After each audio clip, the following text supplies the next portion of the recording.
The Missing Witches Coven is trans-inclusive, anti-racist, feminist as hell, and welcoming to men and all people. We are pro-science, anti-ableist, and utterly full of love and awe.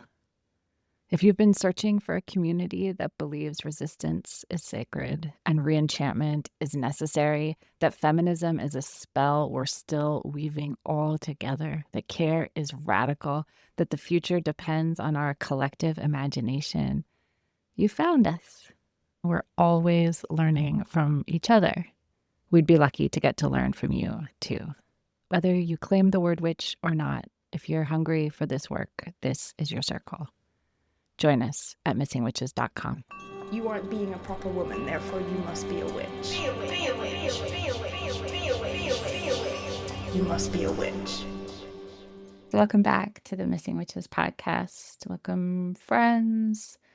Welcome to this cauldron that we create in the dark between our ears, this place where we meet with all of our tender and flawed and fertile offerings, whatever fears we carry, wherever we're at, whatever box we're in with whichever cat. We're here today with Dr. Cyndi Brannen, Hecatean priestess, teacher, psychologist, leader in an exciting and thrilling blend of ancient reverence with grounded practices, evidence-based practices of psychology, and author of a book that's been keeping me great company. Thanks so much for being here. We are really tied or emotionally excited by this idea that you are not obliged to be the person you were 5 minutes ago. So while there are so many things that we get to know about you from your work and your bio, who are you today? Who's coming into this conversation with you?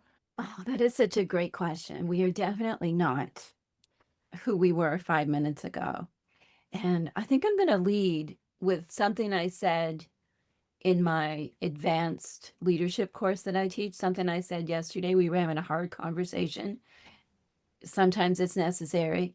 And I said, we are not defined by what we do or don't do for other people. And that is still thrumming and working through me. I said it on the spur of the moment because we were talking about leadership. And I just said that. And that is part of who I am today. Because after I said that, I started to explore, like, do I do this? Do I define myself or value myself in terms of what I do or don't do for other people? I think that's part of who I am today. And because I am fortunate enough to live in a part of the world where the sun is shining and the weather is perfect today in coastal Nova Scotia, I bring all of that energy. I spent time in the garden like I do every morning this time of the year. So I bring all of that with me, wild roses, mugwort, and perennials. So I think that's who I am bringing to our circle today. What a heavy and liberating idea, eh? That we're not defined by what we do or don't do for other people. That's a really hard one to wear or to take off wearing. I'm not sure which I have to do, but I definitely think a lot about how I will be remembered and whether it will be through the lens of how I touched people, what I did, especially these days. I think about that a lot. It is our legacy, those 10 of Pentacles, if you're familiar with tarot, like what our legacy might be and how that, I think that you raise a good point, because how is that connected to our own identity and how we define ourselves? You know, as an author of books, you know, that idea of how other people might see me from my books, or that my books are an act of service, like radical service to the readers and an offering to Hecate and the divine feminine, and all that I try to do justice to when I bring it into the world. All that we try to do justice to. Yes, I feel that. Can you take me back? Like, how longstanding is this relationship with you? When did Hecate make herself known to you? And how did that relationship start? It was over 15 years ago. I had been a seeker of the divine feminine for years at this point. Artemis was my first goddess crush, and then I kind of moved on from there. I was alone late at night, and I just heard this voice inside my head say, "It's time." And I knew it was Hekate. I had some peripheral knowledge of Hekate. Hekate has really become much more widely known in the decades since that moment. I knew she was a goddess of witches. I knew she was ancient and about crossroads. But I just had this completely transformative moment. And I just started to build a practice, what made sense to me. Because there were no books on Hekate back then. Just open up to her presence, like how she presented herself to me. I think that's really important. As an author and educator and a priestess, I offer my work to others. And at the same time, I'm always saying, do what is right in your soul and trust how Hecate or whatever goddess or spirit that comes through to you, trust how they show themselves to you. Trust in that, because that's how they are meant to appear to you. Do you ever have to code switch in your mind to put your experiences with the divine feminine or with a spirit, with Hecate, into a language that your psychologist self can accept? And if so, how do you do that? Well, this is my life. Yeah, right. Most of the time. It's been a long time, so I have a lot of harmony within the two worlds now. But originally, even though I'd always been like a seeker of the divine feminine, there was a hard line between my spirituality and my public career in health research and, teaching psychology. Over the years, like, this is that crossroads. This is where Hecate abides, right? It's the crossroads. It's the meeting point of psychology with spirituality. And that's become my comfy place. That this has become just the world that I occupy. At first, there was a lot of tension. I gave up my old career to do what I do now. I'm not registered as a psychologist anymore because in some areas I'm too woo-woo. This has just really become my home base.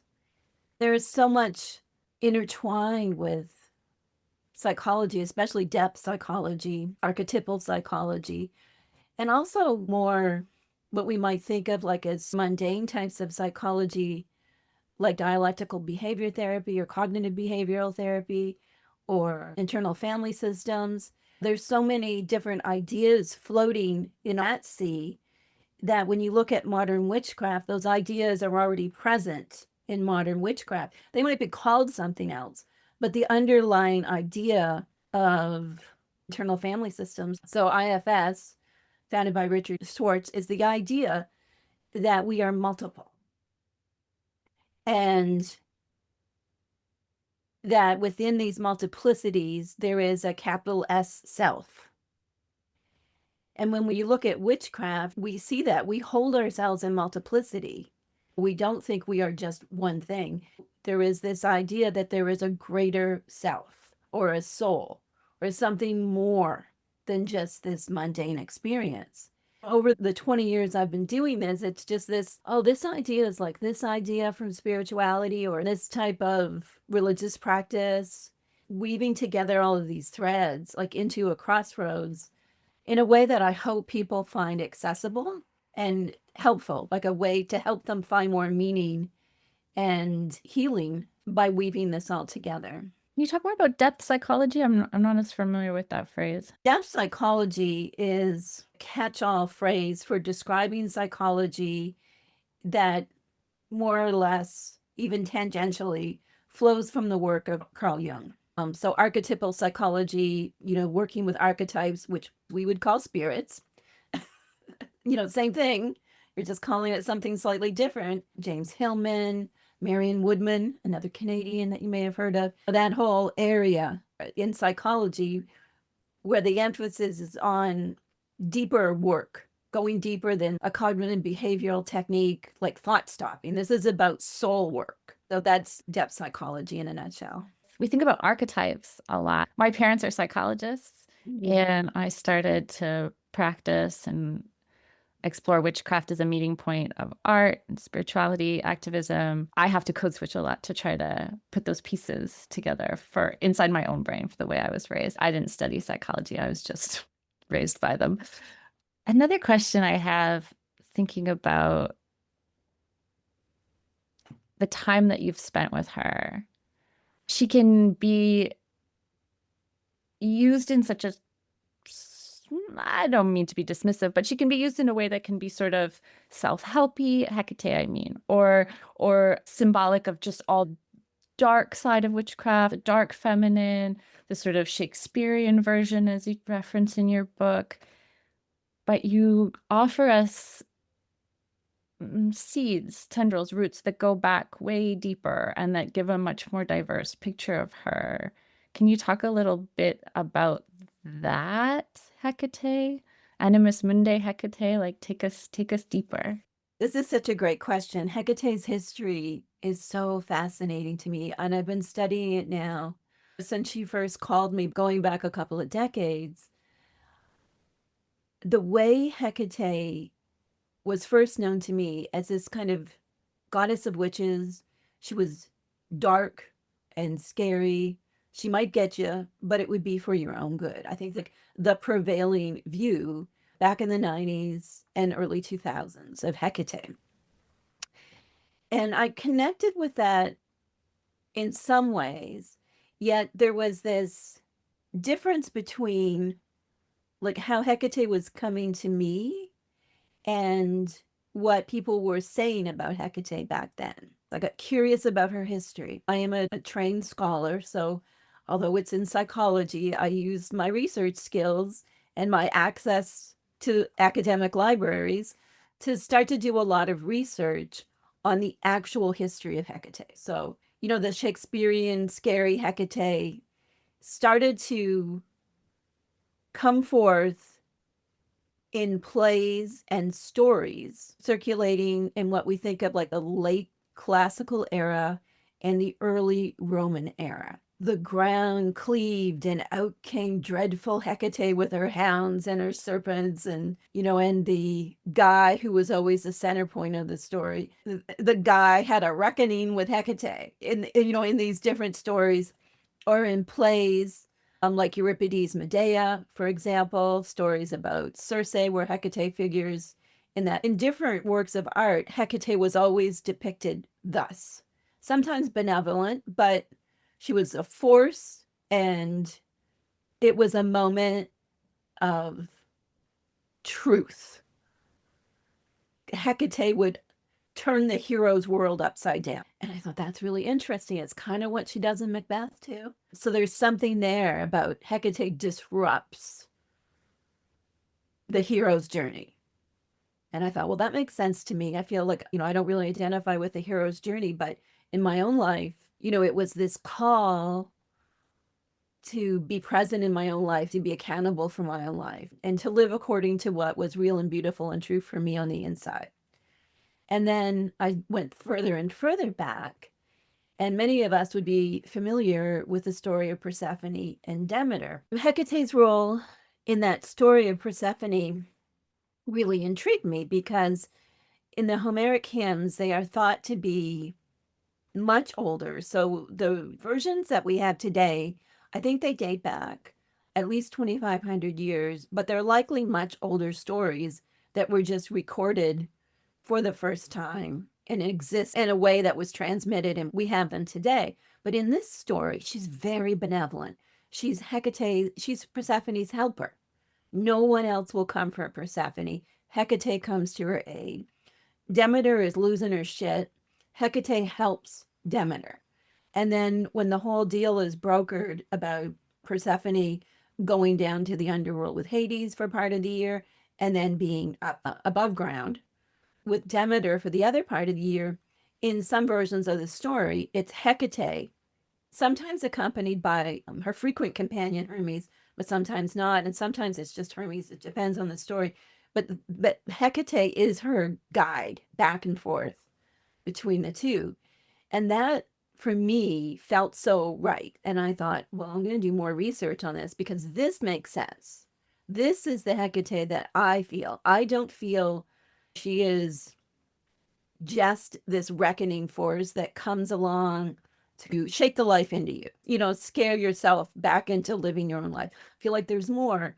So that led me to exploring her religious history, how she was venerated in religious ways. And there's a lot of evidence from a temple in Anatolia, modern day Turkey, which is called Lagina. It's an ongoing excavation. It's been going on for over 20 years now. And if you're on Instagram and you type Lagina into the search bar, they have a page on Instagram where you can see all the archaeological work being done at the Temple of Lagina, which is located near a town called Stratonikeia. And so there's a lot of records, and it talks about Hecate as being like this expression of the great mother goddess, associated with keys, crossroads, but also to do with the celestial, to do with the heavens and the ascension of the soul beyond the mundane. But throughout all of these different representations of her across these thousands of years, she's always this guide, this divine mediator. In an ancient philosophical channeled text called the Chaldean Oracles, she's depicted as like source, anima mundi, soul of the world, and also this connection with the moon. We need to kind of put on our lenses and try to see as the world was seen back then when these were channeled, because the moon, in terms of understanding astrology, the moon is always this divine mediator. The moon is the one that transmits and moderates the sun, for example. When we look at the lunar cycle, the thinking was all of the planets, the moon is kind of like this membrane that everything has to go through. And of course, in ancient times, there was no separation between astrology, religious practice, philosophy. They were all together. So astrology was very much part of their knowing. So to position Hecate as metaphorically, this moon that transmits the greater energies of the celestial, it speaks to this energy as being like the soul of the world, because she is that divine intermediary.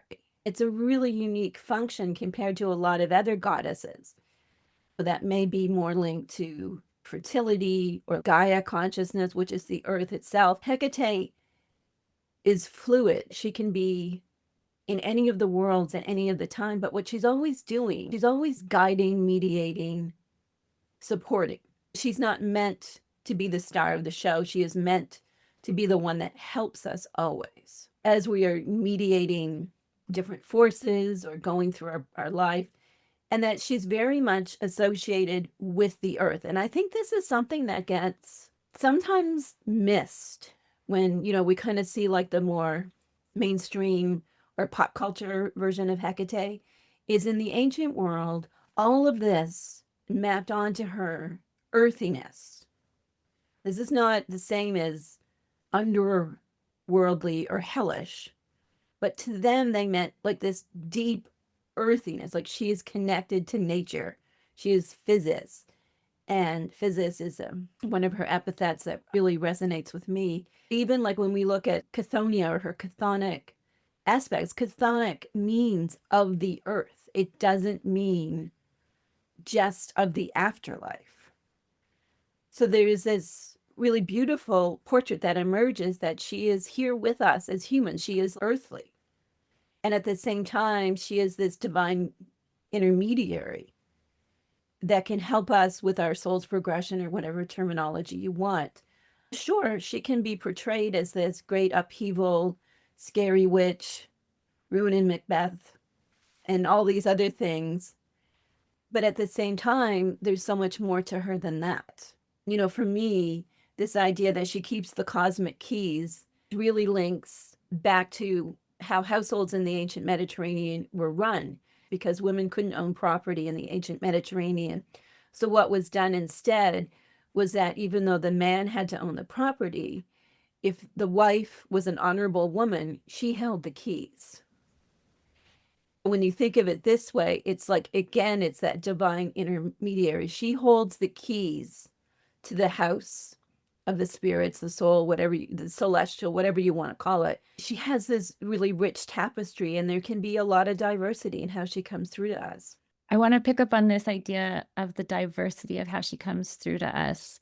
I was so moved reading your book, reading through the epithets, and I'd love if you could explain that concept more for listeners. But in particular, Triformis, the idea that it wasn't this three-part goddess that was this narrow version of a feminine experience. It wasn't maiden, mother, crone, that it was land, sea, and sky. It was our soul stretched out across the earth with her in some way. Can you talk more about the epithets? Talk more about specifically Triformis, and then maybe how this version of the divine feminine is accessible or open to those of us who are on a queer version of the hero's journey. What's in there in those epithets in those stories for us? I love talking about all of this. So Triformis, and there's other triple epithets associated with Hekate, Trioditis. There's a bunch of them. Trivia from the Romans. Historically, what they meant when they called her those things was her power to abide at the crossroads.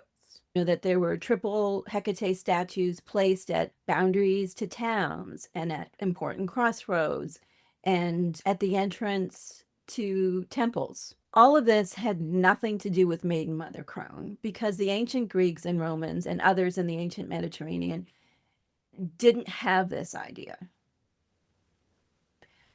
They did not see the divine as being a specific age other than vaguely adult. So I've always thought that's interesting, that this Maiden Mother Crone business, which came out of the early Wicca days and the pagan movement and books in like the 50s and 60s and 70s and even into the 80s, I think this idea, the divine feminine, like women, we have three neat and tidy different bodies. The young body, the young nubile, innocent body, the mother body, and then the crone. And there can be a lot of beauty in that. And at the same time, like you said, it kind of silos experience. And if that's how you see Hecate as embodying the maiden, mother, and crone, that's fine. I'm not here to argue with anyone's personal experience. But what I'm saying is, historically, that's not what was meant at all. It was about liminality, being at the crossroads. It was about triplicity. She's given in another, one of the most ancient references to Hecate by Hesiod, she is given dominion by Zeus over land, sea, and sky.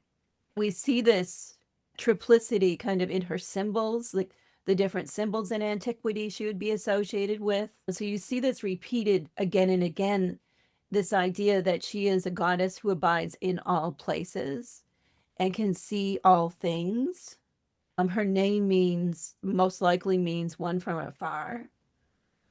So the triplicity is about, I like to call it Hecate vision, right?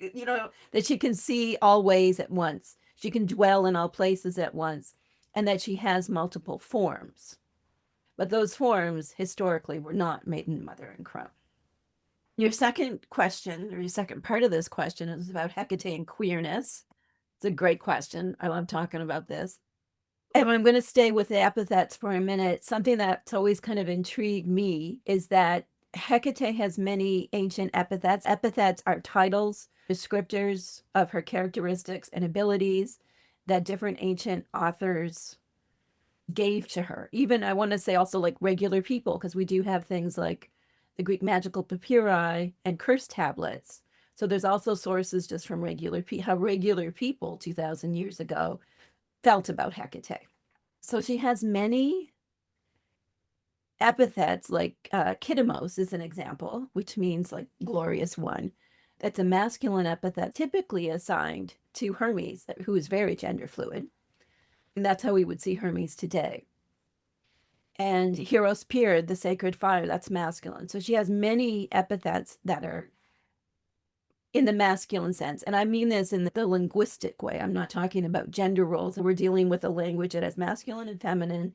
And these titles, when they're translated, they are a masculine. They come from a masculine Greek or Latin. So I think that's always really intrigued me, that she has these masculine epithets. And a few of them I have followed the trail. And, the original source, it is a masculine epithet. So then the question becomes, well, what's this all about? Why was she given masculine epithets in terms of the research about why this was? Hecate, in some minor stories, does have a husband and children. I think in one, she's married to a version of Zeus, and in another, she's married to a version of Kronos, I think Saturn. Most of the time, you see a Hecate who may or may not be the mother of Circe or Medea, or she's at least their aunt. That comes from like a lot of the fiction that we have, the plays and the stories, rather than religious practice. Typically, in religious practice, in ancient times, she has no children, has no husband. She is very unique, almost like Artemis, that she is the one from afar. She doesn't have these kind of relationships, frequently partnered with Hermes, but not married to Hermes. So, I think as a goddess, she does embody the divine masculine and the divine feminine in fascinating ways.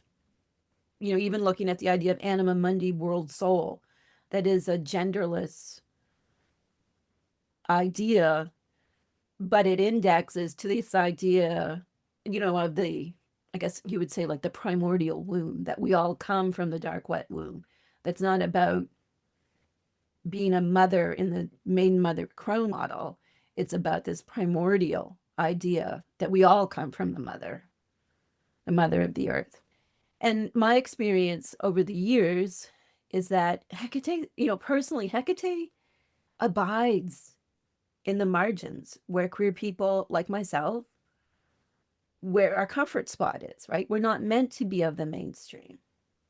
And I think she has a special resonance with anyone who identifies as queer, whatever that looks like, so that's just my personal experience. I always say that, queer is normal around here, right? We make these homes in the margins, these comfortable for us queer places and dark edges. People come to magic, come to witchcraft for all kinds of reasons, but it can come with some trauma. It can come with illness, physical or mental. We can come with some really sharp edges. We can come in crisis, Googling coven at the peak of mental health crisis. Like, how do you deal with that in your coven? Do you have advice for people who are making coven spaces that they're trying to keep safe, to try to offer these tools and this magic and this kindness, but not overstep where really sometimes therapy is more appropriate? Does that make sense? Yeah, it makes a lot of sense. When you were talking about the frantic Googling, like, I can't go on like this, and mainstream health services, it's just not working with mainstream health services. I like to call them come to Hecate moments. That there's something about her as a spirit or a force that offers succor and support in our darkest hours. And maybe that's why some people have kind of seen her as this scary, dark goddess, because like that's really scary for us. If that's where she abides, is when we are in the pit of despair, we might conflate Hecate with the despair rather than that she's there to shine the light and be supportive. The despair is one thing. Hecate is a guide and a support during those times. I just wanted to say that. I've been leading an online coven for years now. And before that, I've led rituals and was involved in different groups. There is something about those of us who just plain old don't fit in what we think is the mainstream world or what we're being told is normal, that are called to witchcraft, called to spirituality, called to ritual, because we have been pushed to that well of despair. And it's like when you look in the well of despair, there is a choice you can make, right? You can find hope and meaning in the well of despair, or we fall in and we're consumed by it. I think that frantic come to Hekate moment can be that time when we find hope and meaning. Maybe we do live with chronic pain, or maybe we do have other conditions or whatever we're dealing with. And yet, there is so much to live for because we have found this beautiful practice of witchcraft and we find purpose and meaning through ritual.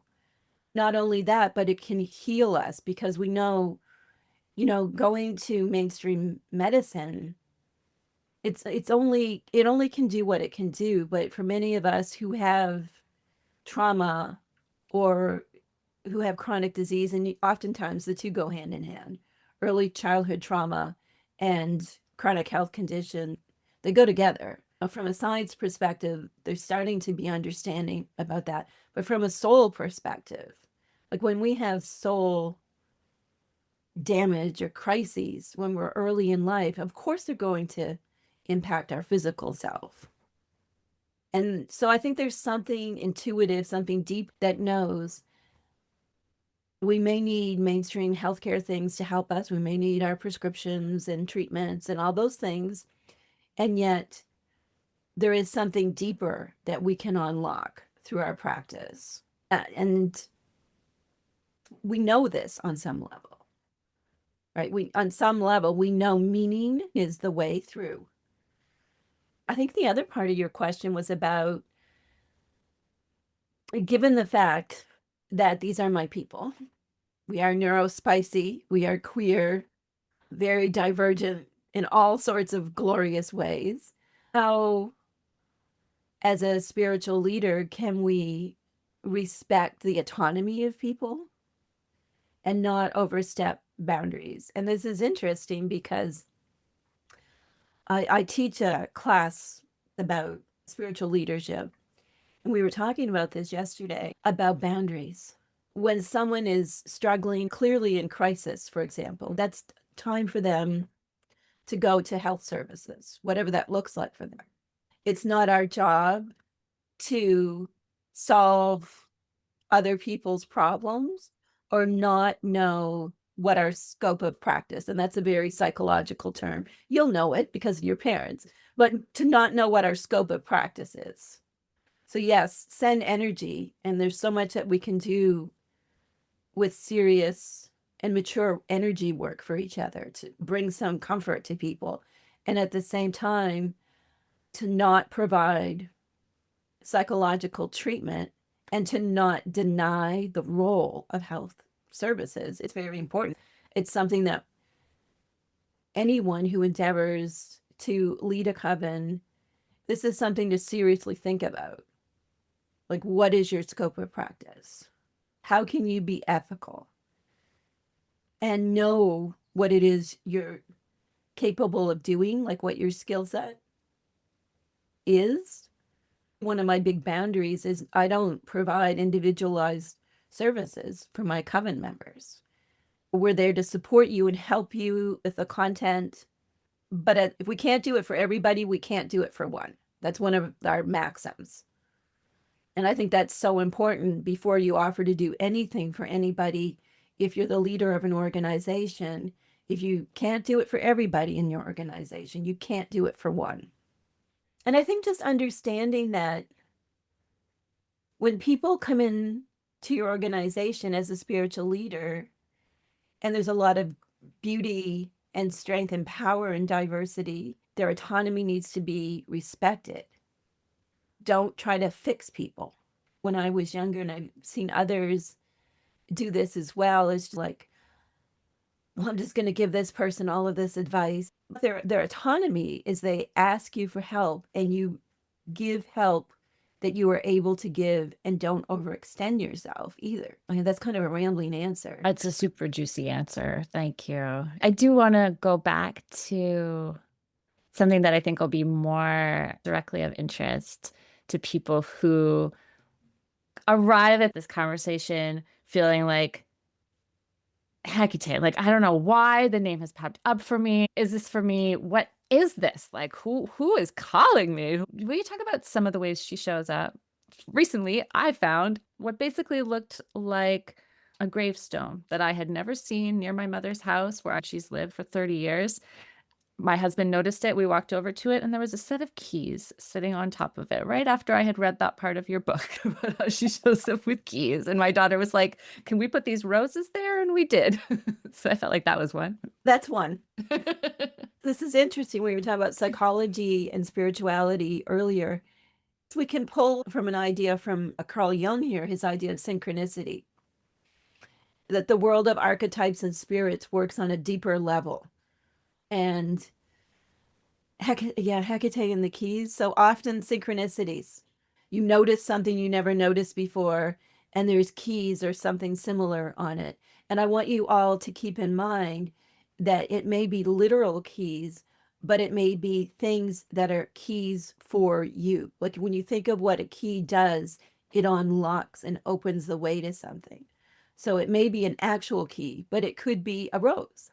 It could be a figurine. It could be a stone. You know, don't just think Hekate only speaks with literal keys. They can be symbolic keys as well. To you, they unlock something for you personally.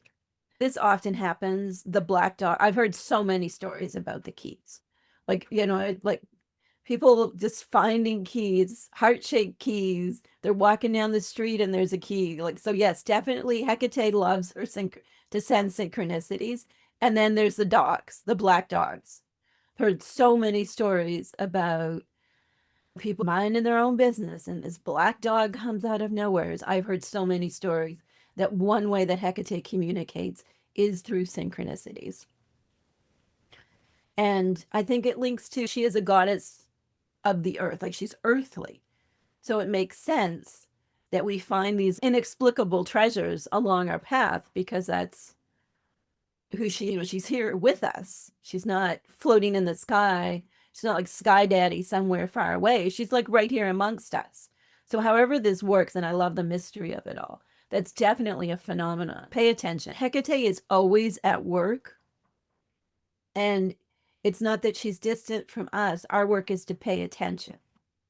Sometimes it's loud. Like you said, here's a grave. Here's a set of keys. Super loud. She wanted your attention. Sometimes it's more subtle. You know, it's like us as witches developing our skill set, that we are more attuned to these energetic frequencies rather than, you know, just sitting around waiting for a huge sign. It's like, oh, there can be this little sign. There can be this bird that comes right up to me and looks at me a certain way, as, you know, as birds can. And it's like, oh, that is not just a bird. Then, of course, dreams.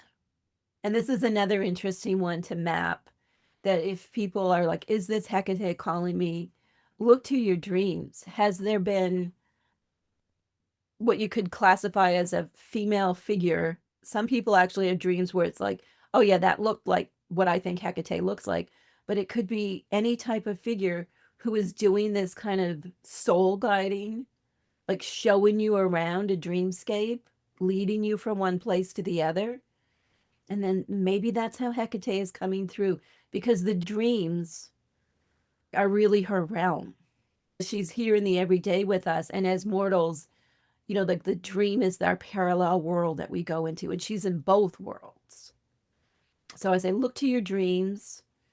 Pay attention to, if you meditate or anything that you do as a spiritual practice, like you might read your tarot cards or meditate or study astrology, pay attention to the images that have a lot of resonance for you, and see if that's how Hekate is communicating with you.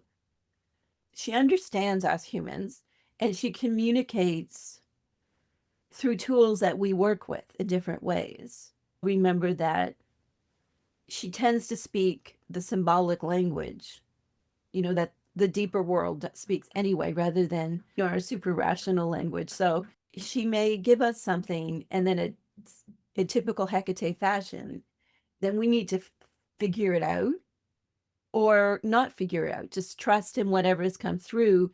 It's meant to be what it is. So I think, yeah, just pay attention. She's in your dreams. She's sending you synchronicities. She's in your cards. She's there in your meditations. Just open up and trust. I wondered if you could talk about this new book, position it within the arc of the others, this journey that people can go on with you and really with your coven through the stories you tell in these books. So this is the third book in a series of Hecate books that I've been writing for Red Wheel Wiser. That's the publisher. This book is a book I knew I wanted to write for quite a long time. It is more like a book of shadows that I'm sharing my own notes, my own rituals, my own spells, my own reflections. So it's a true compendium of many different things. There's tarot readings, there's spells, there's rituals, there's Hecate's history, there's her companions. So it is like peering into a book of shadows rather than like a linear progressive book or course. My last book, Entering Hecate's Cave, was focused on the metaphor of Hecate's cave and that kind of deep soul healing and shadow work that we can do. So that was a very specific book, very psychological as much as it was spiritual in nature. And then the book before that was all about botanical witchcraft, Hecate's garden, because you can't talk about Hecate and not talk about herbalism and the connection to the natural world. And my first book about Hecate was the Keeping Her Keys book, which has a different publisher. And that is like a self-directed version of a course on really finding your potential. It's merging witchcraft, spirituality, and psychology into something you can do on your own through ritual and reflection to move yourself towards the life that you feel called to live and a deeper connection to Hecate and a strong practice of witchcraft. So those are my 4 books about Hecate in a nutshell. In the coven, which is called the Covina Institute, we have one course called Hecate's Keys. That is a foundational program. It consists of 4 seasonal spaces through rituals. It weaves together all of my books in different ways. We do a lot of witchcrafting. We have the astrology of the moon, call it the Moon Day series. We go deep into the astrology, which is something I don't write much about publicly and haven't got there with a book yet, writing about Hecate and astrology. KeepingHerKeys.com is the website where you can find out more about everything that I'm up to. I want to talk about magic with you forever. Thank you so much. It's such a balm. You use the word sucker. It is. It's such a calming and at the same time really fertile and rejuvenating story, archetype, conversation to get to be with Hecate in all of these different forms. While the world is in such transition, I really appreciate everything that you have done to unearth her and to share her with us. So thanks just for being here. Thank you for having me. We often say, blessed fucking be. Blessed fucking be. Hail Hecate. Hail Hecate. I'll give you another one. Just Hecate the fuck out of it. That's what we'll say. Hecate the fuck out of it. Just Hecate the fuck out of that. Let's do it. You must be a witch. You don't have to know if you're a witch. You just have to be curious and ready to share in wonder. Come find us at missingwitches.com.